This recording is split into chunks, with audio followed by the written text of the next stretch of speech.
Welcome back, everybody.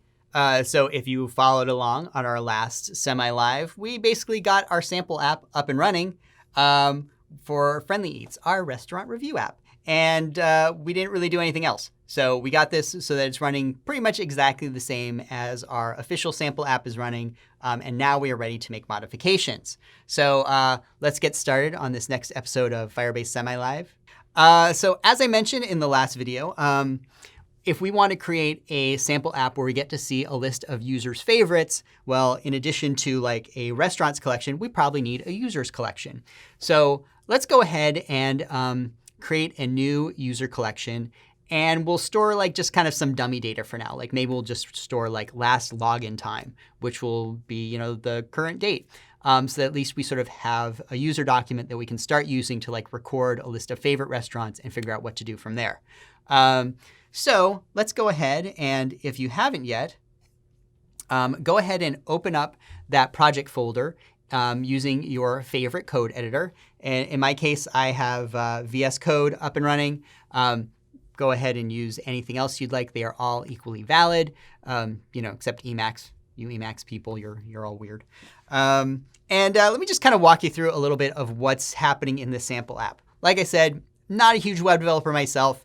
Some of this stuff was a little strange and confusing to me when I first saw it. I'll just try and give you sort of a quick scan of what's important. This here is our index.html file, our basic HTML file. It should look at least somewhat familiar. One thing that I will note is like you'll notice almost everything in here is hidden with a class called template. And like a lot of it is hidden. All this hidden class template, blah, blah, blah, blah, blah. So basically what's happening here is our index.html file is not actually rendering a whole lot of HTML by itself.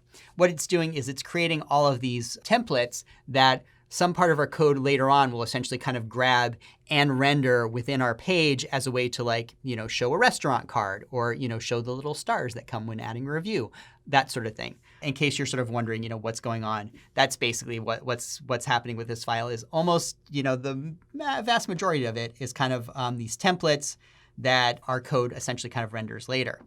Now, as for our code, if we open up our scripts folder here, there's basically kind of three scripts that we're going to be dealing with. FriendlyEats.js does mostly kind of the initialization, right? Like, looks like we're sort of starting sign in here, and we're sort of initializing our templates and our dialogues and that sort of thing. There's a little bit of, get Firebase config and a couple little sort of helper functions here. This seems to be a lot of our setup function to grab our random list of cities and restaurant categories, that kind of stuff.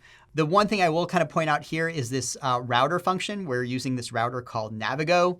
And I guess sort of overly simplified explanation, you'll notice that our sample app will have different pages like, slash setup or /restaurant name, but we don't actually have different pages. We only have this one index.html page. What this router is essentially doing is it's saying, hey, when you get a URL that says to go to this specific page, you're actually going to go ahead and run this function instead. You're going to run, update query or view restaurant, that kind of thing.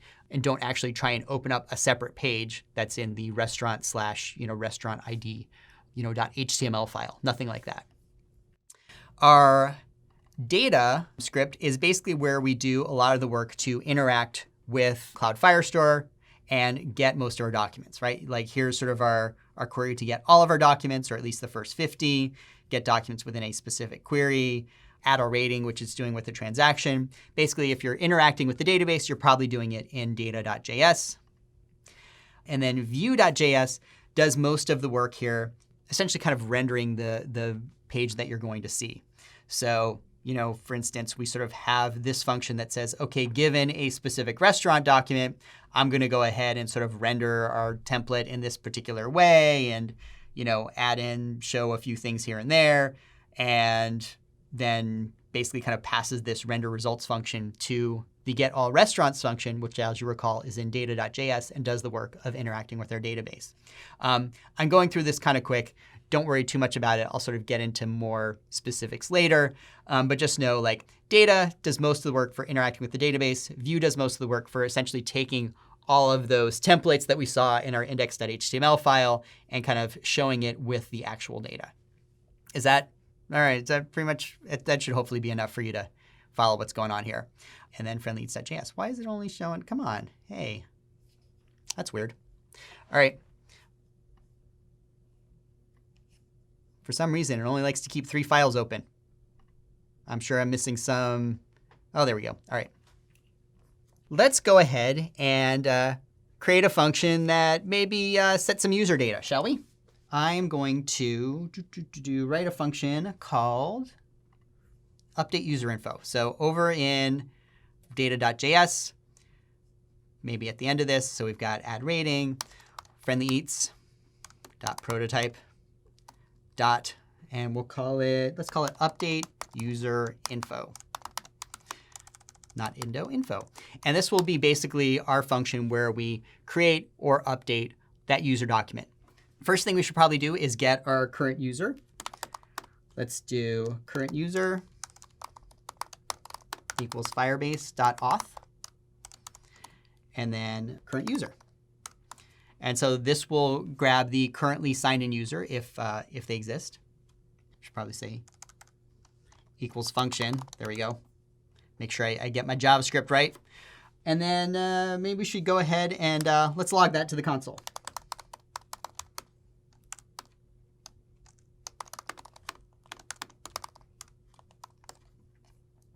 And why is this giving us an error? Oh, because I didn't add a semicolon at the end. All right, that looks pretty good. Just to make sure that's working, let's go ahead and call it from here. So we've got the first thing we're doing, you'll notice, is we are signing in anonymously. This is all using promises, by the way, some promise chaining. Doug has a very good video on sort of promises and promise chaining and how all that works. I recommend you go and check that out. If you haven't dealt with promises before, basically in JavaScript and TypeScript and other languages, when you call sort of an asynchronous function like signing in or talking with the database, it will return a promise, which is essentially an object that eventually resolves into a state like completed or failed. And it promises that it will eventually resolve to that state. This sort of is how we're essentially kind of saying, hey, do this thing, then do this thing, then do this thing, then do this thing later on. What it's doing is basically it's waiting for sort of this promise to resolve from sign in anonymously, and then it's going ahead and calling the rest of the function. We kind of deal with promises a little bit here and there. Hopefully that very simple explanation was enough for you to understand what's going on. But if not, go ahead and watch Doug's video. I'm going to go ahead and let's make sure we have consistent style here. And we will return that dot, what do we call it? Update user info. All right. So basically, all we've done right now is after we've signed in anonymously, we've called this function called update user info, which hopefully will print out information about the current user to the console. Let's go ahead and run that. Just make sure everything's looking good before we move on. And I'm going to go ahead and close these other windows because I don't think we need them. All right. So let's reload. Command Option J. Remember to go ahead and view the console.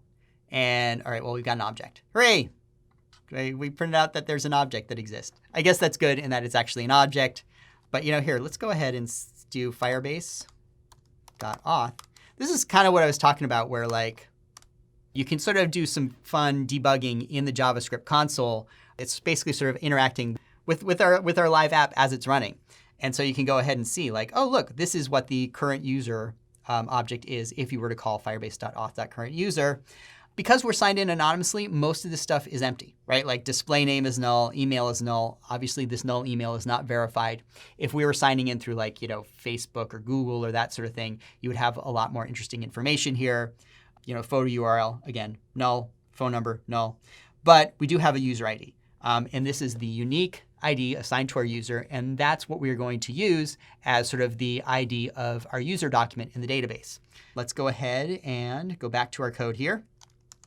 And under update user info, const UID equals current user dot user ID. Sorry, wait, was it user ID or UID? UID. See? JavaScript console, super useful. And now let's go ahead and set that. I'm going to go ahead and define some data that I want to put into the database. So user data equals, and for now, let's just kind of create a very simple object that has last login time. And let's say new date. And then go ahead and we're going to call Firebase.Firestore .doc. And here we will call users/UID -set, and we'll set our user data. One interesting thing to point out here in JavaScript, if you want to do string interpolation, you've got to use these little backticks here. So I have these backticks here, and then I can go ahead and sort of $ curly brackets, go ahead and sort of interpolate this UID string. And then we're going to set user data object. So the one thing that is missing is you'll notice that, can I actually show this? Do I get enough code help here? I don't. All right. This set call essentially returns a promise. And this is the thing that will resolve to, yay, successful or boo, failed when this user data call is complete. I need to make sure that I then return that so that then, that essentially kind of gets returned from here, or that's basically what gets checked here to make sure that, this call is complete before we move on to the rest of our database setup. So I think this is all saved. So I'm going to go ahead and, again, because we're serving locally, all I got to do is reload. I don't even need to go compile or anything. It's kind of nice. And I have an error. Oh, no. Well, actually, this is pretty expected. Missing or insufficient permissions. Basically, this is a security rule problem, right? It's telling me that, hey, you're trying to write to this user document, but I don't have any security rules that let you write to anywhere in this document beyond sort of the restaurant and reviews collection. So let me jump back into VS Code here, and I'm going to open up firestore.rules. And so, yeah, you can see I've got some rules for restaurants and ratings, but nothing for users. Well, that is easy enough to fix. So I'm going to go ahead and call match users / we'll call it user ID. Sure, why not? And let's just say allow read, write if request.auth.uid equals user ID.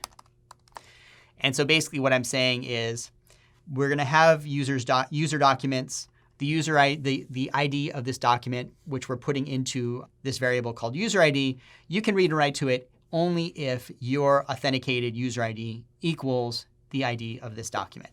I think that should be all we need. Let's go ahead and deploy that. Let me Command Z here. Firebase deploy only Firestore. Can I do only rules, I wonder? Will that work? Probably not. Let's see. Nope. All right. Firestore. And I'll go ahead and you can see it's updating the rules.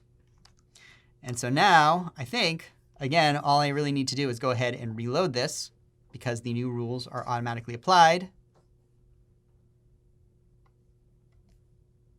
Let's see.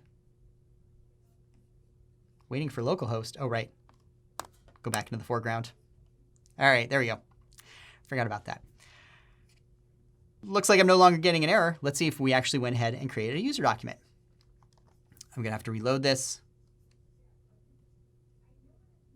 And it looks like, look at that. There's users, and that is my user ID. And there's a last login time. Woohoo! Pretty good start. There is one issue here, which is that I am calling set, which has an issue where if I say, I don't know, let's add a field called important info and value equals, I don't know, premium, right? We want to remember this is status. We want to remember this user is a premium status user, right? If I go back into my app and I reload, here, let's reload here. And I go back here, that premium field went away. Oh, and that's sad. And the reason it did that is basically set, which is what I called here, blows away any of my old user data and basically just kind of replaces it with whatever is in this user data object. So, you might think the solution is called update. And that does work here. If I set my status equal to premium, add. Let's go ahead and save and reload. So yay, it keeps that, right? And that's good. However, if I go ahead and delete this document, so this is like, pretend like this is a brand new user that comes to Friendly Eats. Well, they get an error because update expects a document to currently exist. The best way to fix this is we're going to call set on user data, but then I'm going to add in this extra argument of merge equals true. And this basically says, go ahead and set this user data, but if there is any old data that is currently around, call merge equals true on it, and hopefully that should keep our old data. So let me reload this. OK, I now have this new document. Let me add another field called status equals premium. This is our great premium user. I'll say add. Let me go ahead and reload this again. This changes, and it keeps the status. So this is what we want. We now have set up our user, and now we have our user. We have sort of our last login time, which is essentially going to kind of be, I don't know, like our dummy object or our dummy data, just to kind of make sure that this document exists. And now we can think about how we want to add and remove and set favorites. And what we're going to want to do, we want to show that show favorite screen. So let's go ahead and open up the Keynote. And under Keynote, I'm going to open up a recent. Hopefully, I got my animations working. I spent a lot of time making animations for you people, and I hope Camtasia records this. Let's find out. Basically, right now, we have like our restaurants collection set up here with some very lovely document data in it, right? And over here, we have our users' data. And with our last login time, I imagine eventually we'd want to have like a name or something. But we don't have that now because we're all logged in anonymously, and I'm feeling too lazy to start adding in fields.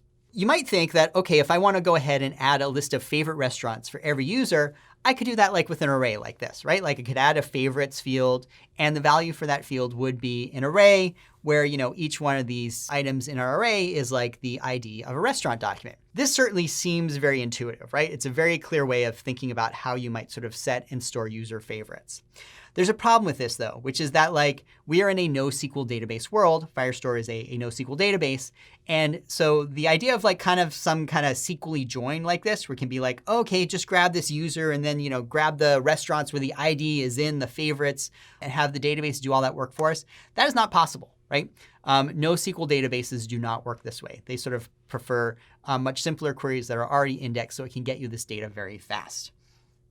So another option you might think is like, OK, well, we now have these inquiries, right? This is something that we announced just last week, where you can basically tell Cloud Firestore, go ahead and fetch documents where some value is in this array of values, right? And we can do that, not only with sort of name and average rating, but also this underscore name is another way of sort of saying document ID. So, maybe what we could do is have our client, it probably has read in our user document, it knows what our users' favorites are. It could go ahead and run an in query like this on our database, and we could fetch those restaurants that happen to be our users' favorites. That can work, but right now we're limited to 10 items max in this inquiry. And, I could see that our user might have hundreds of favorite restaurants. If they're living in a big city or something, they probably got a lot of favorites, right? And also, we still kind of have to do the work of having like our client go ahead and fetch our user data and then making this explicit call. We can't do something like this where it's like, hey, sort of a nested call that's almost SQL-like. We also have another problem here, which is like, if we wanted to grab the favorites from another user, well, we can't do that right now, right? And the security rules that would say, hey, make sure you only grab like parts of this user document that were really, well, you couldn't do that. You'd basically have to split up our user document into like one that has their private data and then maybe some publicly shareable data that might include their favorites. So like being able to see the favorites of another user that's not you, that's going to be sort of hard or difficult with our security rules. And so yeah, can't do this. We have sort of some issues here. So sort of the traditional NoSQL-y way of solving this problem would be to create a user underscore favorites collection, which is essentially a brand new collection that contains documents that essentially just kind of contain the data you would need if you were going to show a favorites list, if you're going to show like a list of the user's favorite documents inside their app. And so you'll notice we have an awful lot of denormalized data here, right? Like we sort of have like we've basically sort of copied over the name and the rating and the category of all of our restaurants and duplicated it into this user favorites collection.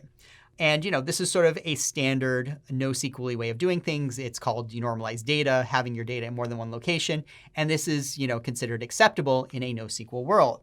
And the bright side here is this, again, making this query now is very fast and easy. If I want to say grab all of users Z's favorite restaurants, I can do that with a very simple query against user favorites. Yeah, look at that. I even showed you, right? We can go ahead and just say, grab user favorites where user equals ZZZ. This field is indexed by Cloud Firestore, so it can get us these very easily. And look at that. I've gone ahead and highlighted the wrong user document. Cloud Firestore is much smarter than I am, apparently. The problem with this, of course, is that you've got denormalized data, right? Which means anytime a restaurant changes one of its values, you have to also change this in all of our other user favorites. And, that's kind of a pain in the butt, right? Like, granted, it's not going to happen very often that a restaurant is going to change its name or its category, right? Like, I can't imagine a restaurant suddenly pivoting from sushi to barbecue. But like its rating, that thing could change pretty often, right? And every time that average rating changes, you have to go ahead in every user favorite document and make sure that you change that value there as well. And, kind of a pain in the butt, particularly if you have a field that you think is going to be changing pretty frequently, right? Like our average rating. So another option might be to say, hey, you know what? Let's have our client just kind of like do this work for us. Like we're going to grab our user document because this is our logged in user. And, we know what our favorites are, right? Like we know our favorites are restaurant ABC and GHI. And so we'll just have our client go ahead and just sort of retrieve these documents kind of one at a time and grab them all onto our client. This is an okay option. This would be an okay option if we don't think that this favorites page is something that's going to be viewed very often, right? Like, yeah, now we're asking our client to make a whole bunch of individual calls, but that's probably okay if we don't think this is going to be happening very often and we don't want to deal with the denormalized data. But then the last option, and the one that we're going to go with, is saying, well, instead of having our client go ahead and do that, let's have a cloud function go ahead and do that. So our cloud function is going to go ahead, grab our user document, see what all the favorite restaurants are, grab all of those, and then go ahead and return that in sort of one big chunk to our client. And again, sort of the advantage of this, one, for some reason, it just feels more natural to me having a cloud function do all the work of sort of grabbing all these individual things and putting them together and sending them to you. But also, it now means we can go ahead and view, like other users' favorite restaurants and not worry about sort of leaking any other data in those individual documents that, our client shouldn't be seeing, right? Our cloud function is doing that work. We don't have to now worry about breaking off, our user documents into private data and public data or anything like that. Our cloud function, we can kind of trust to just grab the information and send only what's appropriate back to the client. And so that's basically what we're going to be doing here. We're going to have a favorites value in our document. That's like an array. Then we're going to go ahead and have a cloud function, grab that user document, see what restaurants are listed as that user's favorites, grab that information, bundle it all together, and send it over to our client. And so that's what we're going to be doing in our application. I hope that kind of made sense. Whew. All right, that was a lot of talking. I think this is probably a pretty good stopping point. So we've gone ahead and added a user document to our database. And I've done a lot of explaining, right? Like, okay, now I kind of half explained how your JavaScript app works and our general strategy for grabbing this information.